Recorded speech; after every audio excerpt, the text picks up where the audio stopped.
to the Inspired Podcast, Leading the Way in Education. Again, I'm your host, Andrea De La Cerda. Each week, I'm bringing you insightful discussions and new news about changes in the landscape of education. For those of you who are catching us for the first time, I'm a formal middle school teacher and corporate communications executive. I'm blending my expertise to provide private sector insights to the most important institution, I believe, public education. I believe systemic change requires public and private working together in the best interest of our students, our communities, and our world. I'm here to share how my experience with corporate clients can and should influence the way we think about marketing in the educational ecosystem. What's working, what isn't working, and how to change the paradigm of public versus private once and for all. In this episode, it's actually the first of a two-part series. I'm digging into a popular topic about how social media can be used to increase student engagement. However, there are some unique challenges as it relates to education that can get in the way. So, we're going to dig into all of those today. But we know that in today's digital age, students are naturally drawn to social media channels, and theoretically, it makes them an ideal place to connect with peers, educators, and the broader academic community. Platforms like Instagram, Twitter, and Facebook facilitate real time communication, allowing students to share ideas, collaborate on projects, and stay informed about school events. But notice I said theoretically, because at the same time, there have been a number of concerns raised in the last several years as to the efficacy of social connections for the purpose of education, specifically around professionalism, ethics, privacy, and more. So today we're going to dig in and explore it all. As a side note, if after this podcast you'd like a deeper understanding of this topic and ways to best implement it, we're working on launching an online course at kandulacommunications.com. You can find the link in the episode notes. There you'll find some instruction on this topic and others that are meant to support your team in building your capacity for strategic communication. So I hope you'll check that out. So let's start talking about the concerns. So, several concerns from administrators, teachers, parents, and even students might prevent schools or you from fully embracing social media as a tool to engage students. But let's start by looking at some statistics based off a social media study of teens in 2022 that was done by Pew Research Center. So, according to this study, 54% of teens said it would be at least somewhat hard to give up social media. I don't think that's a surprise to any of us. In fact, I would even expect that number to be higher.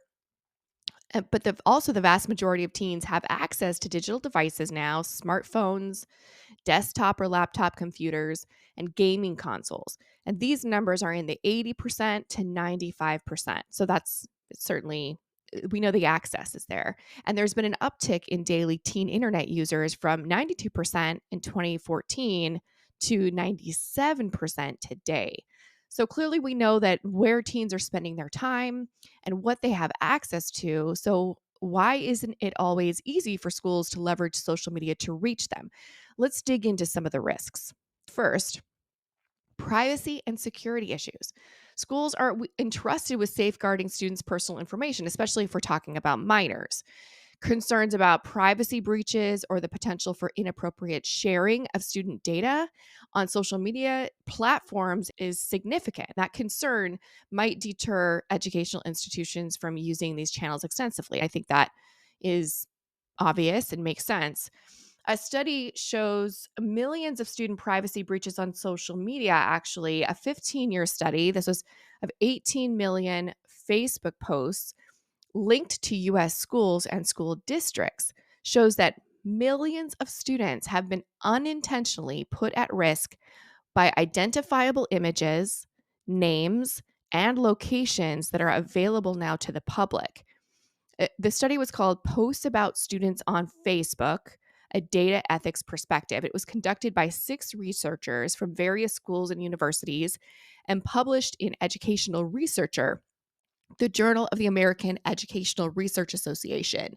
The researchers used CrowdTangle to access some public posts on all US public schools and found that nearly 14 million pages contained individual images of these of being of minors.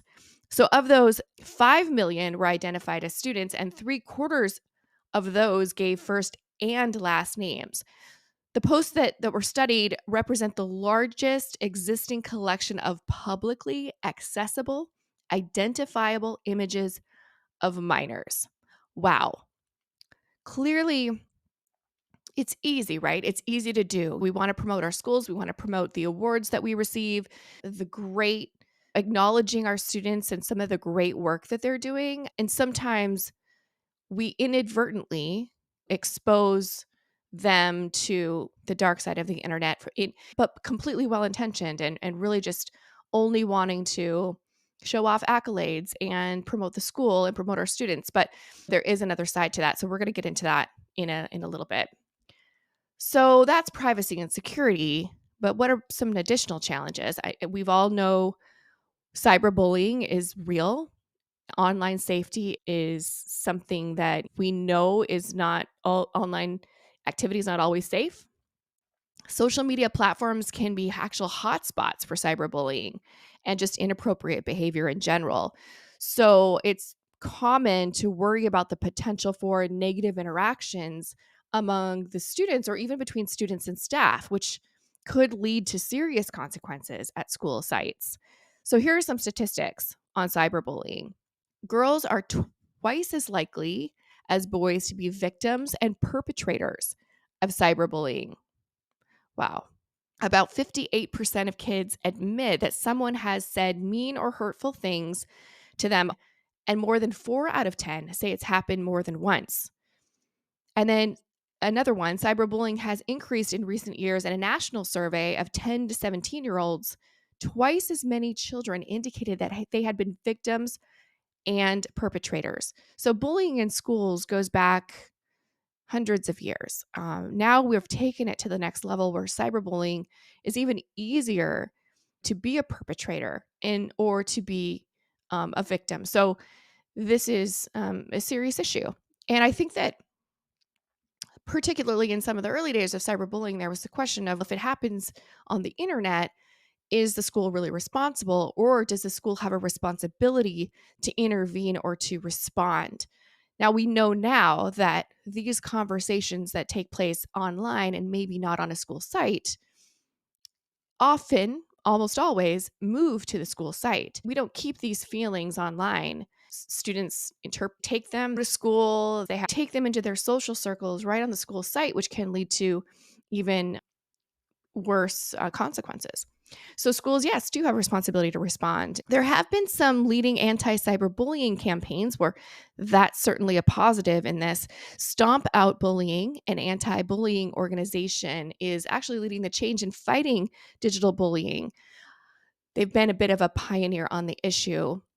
They were founded by General Colin Powell and to be called upon by the media as a leading expert in bullying and cyberbullying prevention. One of their most popular campaigns that you may be aware of is World Day of Bullying Prevention. Students and staff wear blue in October in a gesture of unity against bullying. Unapologetically kind is the campaign, encourages students to perform intentional acts of kindness, and it calls to administrators to incorporate unapologetically kind's mission into their school culture and extracurricular fundraisers, in-school campaigns, team events, etc. There are certainly organizations that recognize the significance of what cyberbullying can do to some of our young people. So that's good news. And if you want to get involved in that organization, all of the links and the sources from today's episode will be in the episode notes. Now let's move to inappropriate content. Okay. This is an area, if you're familiar with some of the recent TikTok challenges, or if you have young people in school, if you have children who may or may not have mentioned some of these TikTok challenges to you, that's actually how I first learned of them, was through my son. The prevalence is just it poses a major risk for schools recently. That might be another reason why you could be hesitant to expose students to content that's not aligned with schools' values. So, here's some more important statistics. One quarter of teens say they've been sent explicit images they did not ask for, while 7% say someone has shared explicit images of them without their consent. 57% of parents of teens say they worry about their teen receiving or sending explicit messages. And 1 out of 10 children, we're talking about age 8 to 11, 8 to 11, who go online say they have seen something nasty or worrying online. There's this sources go on to talk about hate speech, explicit material. It goes on and on. We know, and if you've been paying attention to the lately, you know that sextortion is on the rise with our young people. In fact, CNN reported on the suicide death of 17-year-old Ryan Last, who police said was the target of an online scam known as sextortion. Ryan's mother, Pauline Stewart, said police determined her son was contacted online by someone purporting to be a girl who engaged in an online conversation which quickly turned intimate in nature. According to the authorities, the online perpetrator sent Ryan a romantic picture of a young female and asked for one of him in return. Immediately after Ryan shared an intimate photo of his own, the cyber criminal demanded $5,000, threatening to make the photo public and send it to Ryan's family and friends, the investigator said. Hours later, police said a panicked Ryan took his. Sadly, there are many stories. When we were preparing for this episode, there were just multiple cases very similar to Ryan's. It just is heartbreaking. Clearly, there's no consequence that's worse than a child feeling so trapped that they have no other choice but to end their life. Ryan's story is certainly a sobering look at the effect that social media can have on mental health. In January of 2023, Seattle Public Schools filed a complaint against social media companies for creating a youth mental health crisis. The district filed a complaint against the companies operating TikTok, Instagram, Facebook, Snapchat, and YouTube. Kent School District has since joined the complaint as well, saying young people across the nation are struggling with anxiety, depression, thoughts of self-harm, and suicidal ideation. This mental health crisis impacts the Seattle Public School mission to educate students by draining resources from schools. Other concerns are around the legal and ethical of utilizing social media to engage students. There are some legal and ethical considerations, concerns about liability, maintaining professional boundaries, and avoiding potential legal issues.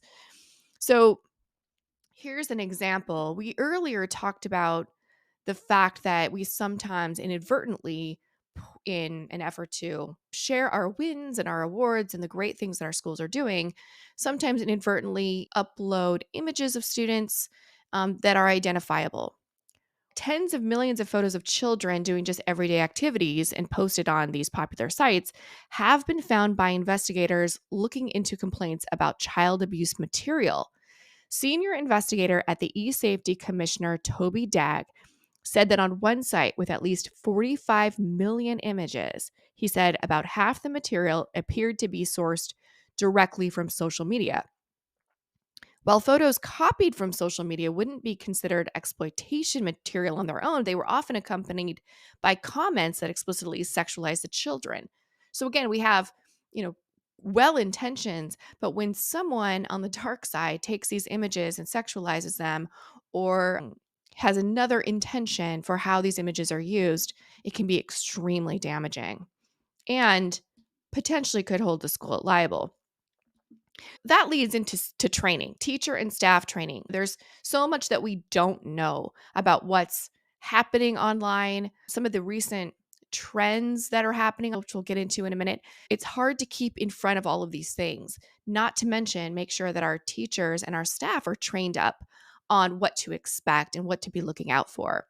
But it truly does, in order to effectively implement a social media strategy, Teachers and staff really need to be clued into what's happening, and there need to be expectations on the part of everyone. Internet access has increased. When the internet first came out, it was first publicly available and increasingly available to schools. Schools were in a race to provide every student with internet access. If you remember that, like back in the early 2000s, every school wanted to make sure that every student had a right to that and there was equity related to internet. But the unintended consequence of that is that social media and in the internet isn't always good, right? If there's widespread internet access, we know that our students are also accessing not always positive material, but negative material too. Policies like curtailing cell phone usage in class to ensure that teachers can effectively teach have become more necessary, but also limiting.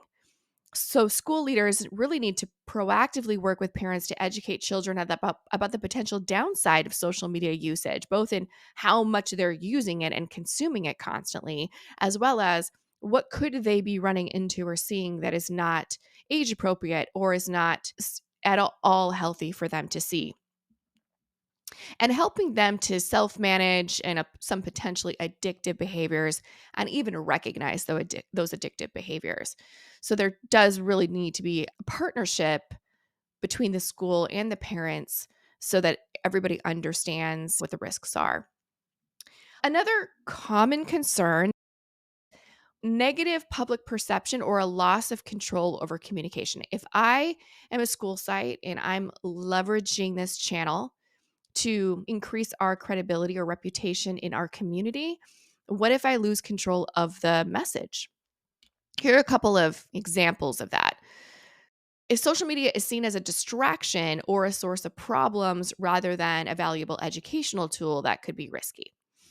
Also, information shared on some of these platforms can spread very quickly and might not accurately reflect the school's intended message. So, this gets me to some of these latest TikTok trends. The Devious Licks Challenge. This was a campaign all about bathroom destruction at public schools that went viral on TikTok, where students have pilfered and vandalized items at their schools and then showed off their antics, called quote unquote devious licks, on the popular social media platform. Often, in the background was a sped up version of Ski Based God by rapper Lil B in the background of these videos, and they went viral. News reports from around the country suggest that the pranks carried a really high price tag, clearly. A San Antonio area school shared photos of shattered mirrors, dislodged soap dispensers in the bathroom, while a Southern California school said paper towel dispensers and fire alarms had gone missing. This is criminal behavior now that we're seeing that has obviously no place in school or any place for that matter. At one Eastern Michigan high school, the principal reported that the trend had devolved beyond swiping trophies for social media clout and into, quote, malicious vandalism, like intentionally clogged toilets. Come on, please. For some of the older students, there could be serious consequences. Students could face felony charges in some cases if the damage exceeds $1,000, which we certainly know that in these examples it did. We know our lovely teenagers, as lovely and sweet as they are, don't have that fully formed frontal lobe, right? So, with that comes the risk of the ridiculous behavior like this that can catch on and suddenly seem cool. So, this was something across the country that schools had to contend with. We don't allow content that promotes or enables criminal activities, said a spokesperson for TikTok. She told the Washington Post, noting that content like the Devious Licks Challenge goes against the platform's community guidelines. TikTok also stated that they will remove the videos associated with the trend and redirect related hashtags after reports of schools from California to Connecticut experience. The problem is Even if they redirect those hashtags, what we have learned is that new hashtags pop up, and it could be diabolical licks, quote unquote, or devious licks, like LIKS, not LICKS. So our students are savvy enough to alter the hashtag just so much that it doesn't necessarily solve the problem. But we've covered a lot of issues today. I know that there are a lot of challenges that might keep schools from really letting in on social media as a way of engaging students. We've covered issue of privacy, security, cyberbullying, staff training or a lack of staff training as challenges when adopting social media as a means to engage students.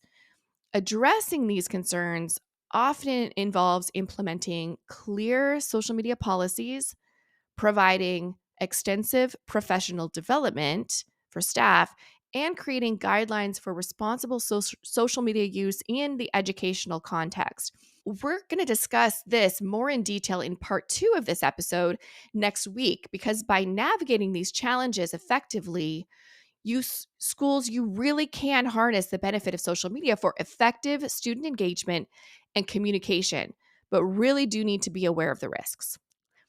If you'd like more information on this topic, please visit us at com. The link is also in the episode notes. We will see you next week. That's all we have for you today. Please review and subscribe. We want to hear from you, and follow us on social media to keep the conversation going. We appreciate you. We'll be back next week with additional insights, a few provocative opinions, and more.